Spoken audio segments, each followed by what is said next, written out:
de désenclaver nos régions.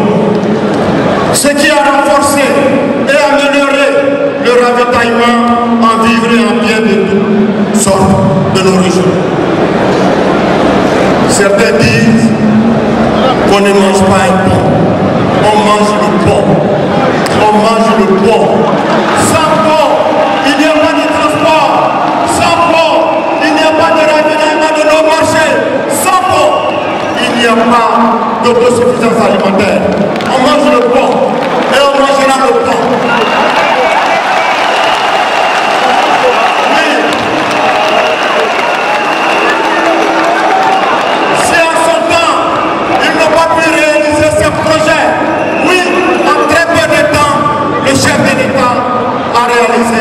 Tous ces projets.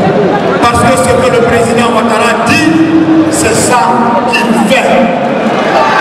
Quand il était candidat, il avait dit, chers frères et sœurs, que si je suis élu, je réaliserai le pont de Boisflé. Le pont de Boisflé est-il fait ou non? Il a dit aussi qu'il allait réaliser le pont de Béoumi. Le pont de Béoumi est-il fait ou non? Il avait promis à Tanti le pont de Jafri. Le pont de Jafri est-il fait ou non? 61 ans d'attente. Oui. Le pont des petits. Que dire? La série sur le gâteau. Le pont Henri Conan.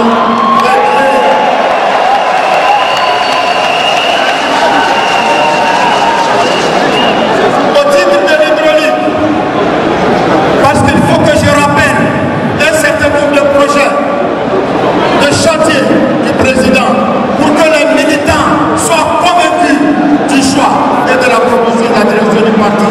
Au titre de l'hydraulique, la réparation des pompes villageoises, la réhabilitation des stations de traitement en eau potable ont permis ces projets de combler le déficit en eau potable dont souffraient certaines populations de notre région.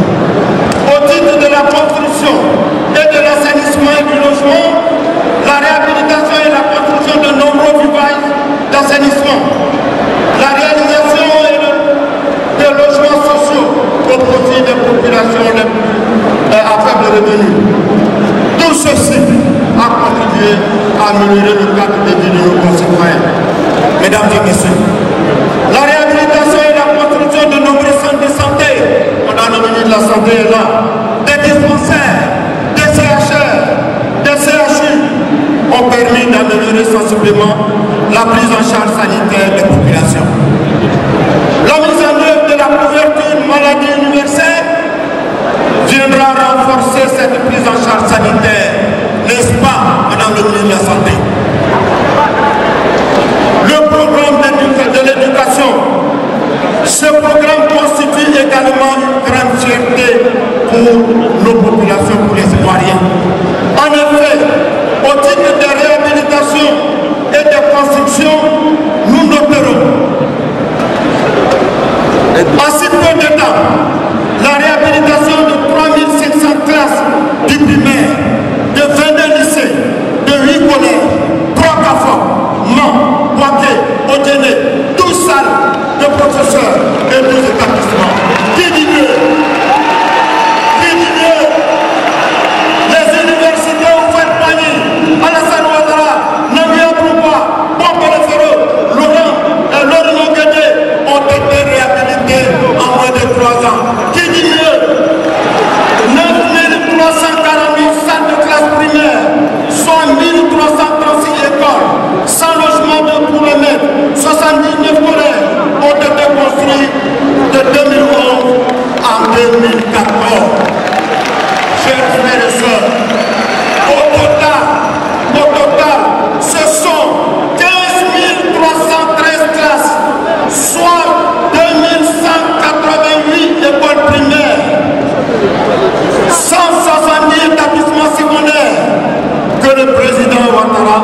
Paris entre 2011 et 2014.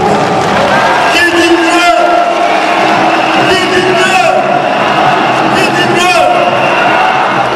La distribution gratuite de manuels scolaires sont des avancées sociales importantes du programme du président Alassane Ouattara. Mesdames et messieurs, l'appui aux femmes et la promotion du genre, l'appui aux femmes et la promotion du genre font partie des priorités du président Alassane Ouattara. Ainsi, le nouveau code de la famille consacre l'égalité entre l'homme et la femme dans la gestion de la famille. La scolarité obligatoire de la jeune fille, l'accès des femmes aux métiers autrefois réservés aux hommes est une réalité aujourd'hui avec le président Ouattara. La gendarmerie, le corps militaire préparatoire de BGF. La création de fondés de femmes a permis à des milliers, je vais parler du FAPSI, a permis à des milliers de femmes d'exercer des activités génératrices de revenus et d'être autonomes. La gratuité de l'accouchement, les hommes aussi ensemble sur la gratuité de l'accouchement. Et les soins médicaux pour les enfants de 0 à 5 ans. La construction de l'hôpital mère et enfants de Bergerville. La désignation pour la première fois d'une femme tantine comme secrétaire général d'une formation politique. La nomination pour la première fois d'une femme dans le haut commandement militaire, etc., etc. Le PDCI est d'accord, l'UDPCI est d'accord, le MFA est d'accord, le RDR on n'en parle pas, nous on est déjà des capricornes. L'unanimité est ainsi faite pour qu'Alassane Ouattara soit le candidat unique du RHDP. Merci, chers frères, merci, chers sœurs de la vie. Dès lors, il devient logique que ces partis se réunissent dans les meilleurs délais en une convention unique pour procéder à l'investiture de notre candidat commun à l'élection présidentielle d'octobre 2010. Je voudrais à ce stade de mon propos, mesdames et messieurs, renouveler les remerciements du RDR au président Aimé Henri Konan Bédié, grand homme d'État, pour son objectivité, son action en faveur de la paix et de la stabilité de notre pays. Chers frères et sœurs, les conditions sont réunies. Les conditions sont réunies pour une Côte d'Ivoire qui gagne, pour une Côte d'Ivoire émergente. Mais cette Côte d'Ivoire a besoin d'un signal fort, a besoin de la visibilité au plan de la consolidation de la paix et de la stabilité. Il nous appartient dès à présent de préparer l'avenir de nos enfants, des générations futures, en consolidant, chers frères du RHDP, notre alliance, l'alliance des Oufoutis, dans un cadre plus formel et plus structuré. Chers frères et sœurs, la Côte d'Ivoire est rassemblée autour de la candidature d'Alassane Ouattara. Les Ivoiriens ont choisi par consensus notre candidat et notre leader. C'est à nous de transformer ce choix en plébiscite, d'abord lors de ce congrès et ensuite après le congrès. En partant d'ici, nous devons être en mouvement, nous devions avancer et nous ne devons plus reculer. Alors, partout, dans les campements, dans les hameaux, dans les villages, dans les quartiers, dans les villes, porter la bonne nouvelle. La candidature d'Alassane Ouattara pour une bonne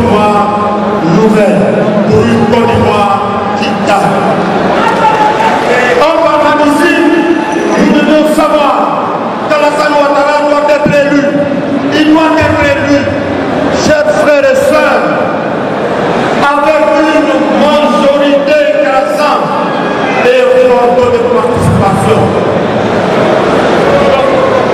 C'est un objectif politique prioritaire à atteindre. C'est notre mission de mars à octobre 2015. Je sais que nous pouvons réussir cette mission. Je sais, chers militantes et militants, que nous pouvons relever ce défi. Mais je sais aussi que ce défi sera relevé.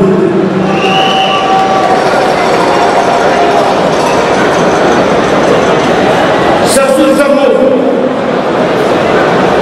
que je voudrais conclure ce discours d'orientation de ce troisième congrès du RDR, congrès qui se réunit autour du thème tous rassemblés autour d'Abo pour une Côte d'Ivoire qui gagne. Vive le président Alassane Ouattara, vive la Côte d'Ivoire réconciliée avec les peuples, vive l'Afrique pour que vive notre pays, pour que vive la paix et la fraternité. Je vous remercie.